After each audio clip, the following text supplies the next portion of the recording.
Good morning. Welcome back to Breakfast Television. A special UV camera is being used to highlight the dangers of the sun. Elizabeth Harlan from CancerCare Manitoba joining us now. Good morning. Good morning. So this is a new thing you guys have just obtained. Tell us a little bit about the camera and how it works. You bet. So the CancerCare Manitoba Foundation supported us in helping us purchase this camera, and then we head out to events and take people's pictures, which captures the UV damage that you can't see with the naked eye.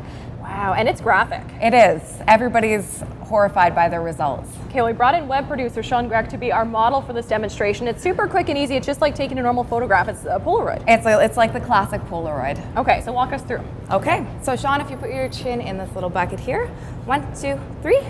Okay, and now you're done. Okay. And then this picture takes about 45 seconds to develop. Okay, and while we're waiting for that, we do have an example that we want to bring up on the screen, which is actually you. It is. It does not look like you at all. It's terrifying. So tell us what we're seeing with that. Sure. So with this picture, you can really see how susceptible I am for skin cancer. So my melanin tends to cluster, as you can see there, and it's the same as freckling, except for it captures every freckle I've ever had. So what does this mean for you? What do you do with this information? Well, because your damage is cumulative, the sooner that I have better sun behaviors, the better, so that I don't continue to accumulate damage over the rest of my life. So I really make sure I protect myself, broad spectrum sunscreen, a good amount, SPF 30 more. I seek shade a lot more than I used to. I make sure I avoid the sun during peak hours, and I cover up with long sleeves as much as I can. Is that our timer? It is. Wow. Oh boy. Okay, I'll hold this up here and the camera can get a close up. Sean. Okay, so is this bad? So the darkness does indicate that there's been a lot of UV exposure, but that is normal. The good news is that the melanin is fairly evenly distributed, and so it's not something that he's not at a high biological risk for skin cancer. But even people with evenly distributed melanin and lots of melanin, darker skin tones, can get skin cancer. What do you think seeing this?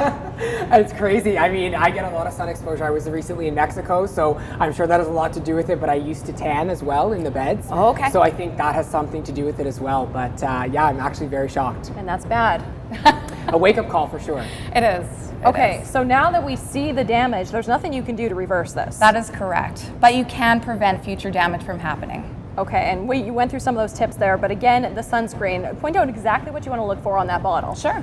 The Canadian Dermatology Association tests a lot of sunscreens to make sure that they're safe and effective.